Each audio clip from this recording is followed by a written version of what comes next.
We're going through a difficult time, but today we honor my mother, the late Jessamine Caldwell. May her memory survive through the ages. Emily. You look tired, Father. Every year, I think the anniversary of Jessamine's death will be easier, and it never is.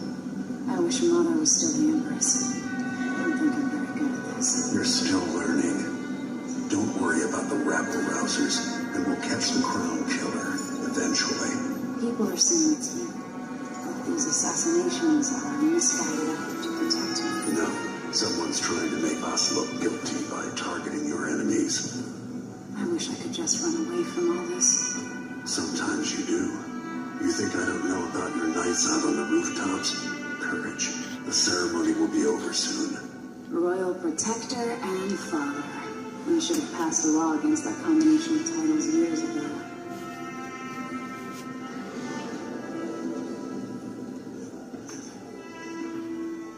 Dishonored 2 offers you the choice of playing as Empress Emily Caldwell or the Royal Protector, Corvo Attano.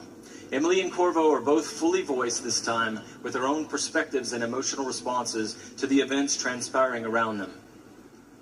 Whoever you choose to play, you've got to flee Dunwall, your home, and travel to Karnaca in order to unravel the threads of a conspiracy and take back what's yours. Gotta get away. I should talk to the captain of that ship.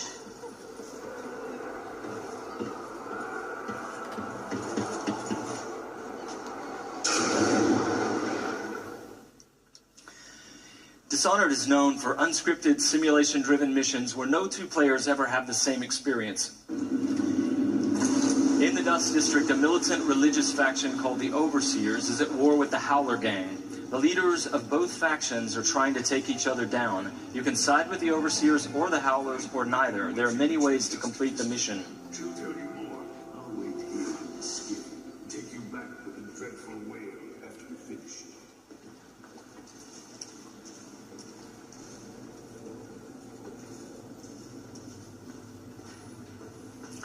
Everything you see here is rendered in the Void engine, designed to create atmospheric and exploration-rich spaces.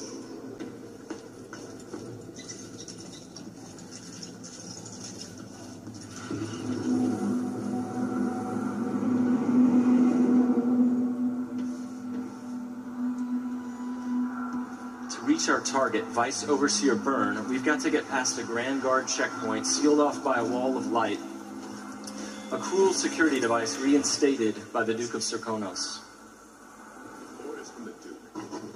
We'll listen to him. Good soldiers blinded by that hallucinogenic powder the Howlers use, then stabbed to death or dragged down by the enemy's mounts.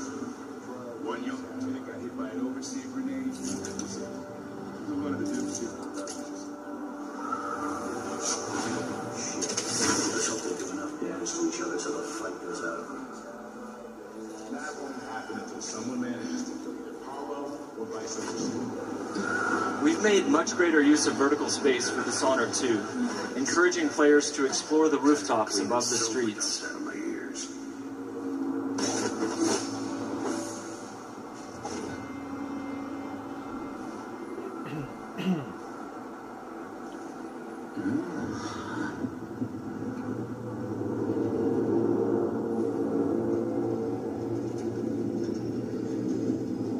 Dust.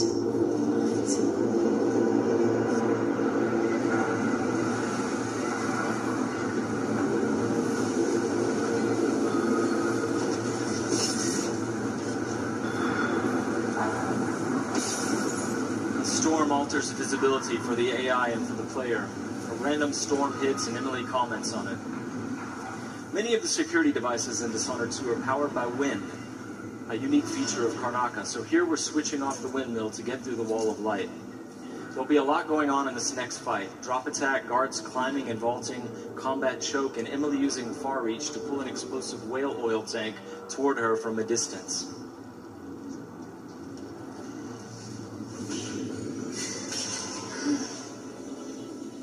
You are doing it! Okay.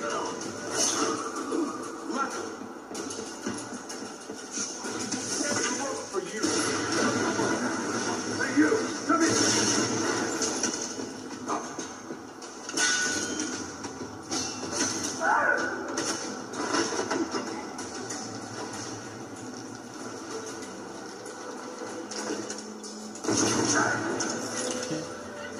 Alright, let's jump forward closer to our target, Vice Overseer Byrne.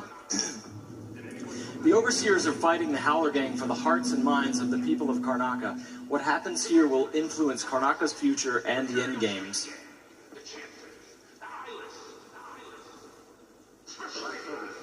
Shared his plans with me. He's upstairs now, so I assume we'll learn something before long. Here we're going to use Emily's mesmerize power to lull a group of Overseers into a stupor, evading combat altogether. Mesmerized, they won't notice Emily or even remember that she was here. There you are. I feel so empty right now.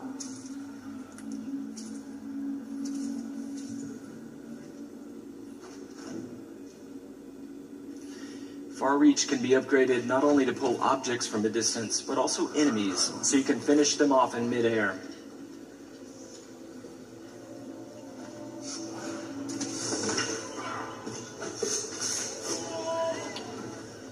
This time, all of Emily's powers, which are new, and all of Corvo's can be fully upgraded using entirely new skill trees, giving you the ability to customize more deeply. If you're new to the Dishonored series, it's all about options and exploration, playing at your own pace. The game has many different pathways through each mission, and also different approaches, stealth or combat, lethal or non-lethal, and a wide array of supernatural powers that will dramatically change the experience as you play. We're very close to Vice Overseer Byrne's office now.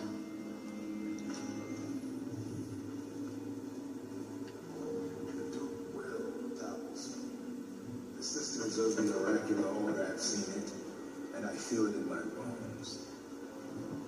So this stalemate with the Howlers must be resolved. Byrne is giving a briefing using a projector. We're going to plant a stun mine and then link several of the Overseers with Emily's domino power, so that whatever happens to one of them will happen to all of them. They share the same fate. Guy trying to break power. We suffer fatal injuries. Somehow he comes back the next day to fight again. Whatever which track he has. Switching off the projector will attract Vice Overseer Byrne's attention, and when the mine affects one Overseer, it will affect all of them. Go check, brother. Right away.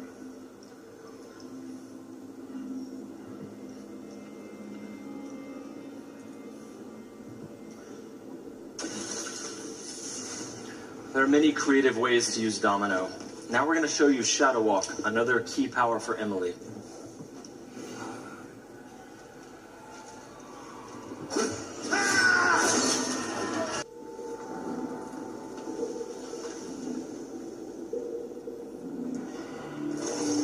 Here we're in the present, when the manor's in ruins.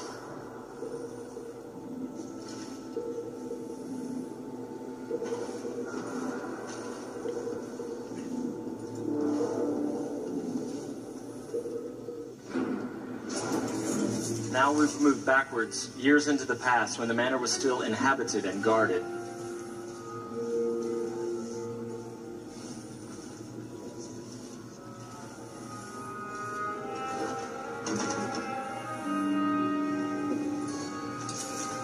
Looking through the lenses of the outsider's timepiece, you can see the alternate timeline. This is useful for solving puzzles, as you've seen, but it can also be used to avoid or take down enemies. You can watch enemies in the alternate timeline, and then step through to execute your plans.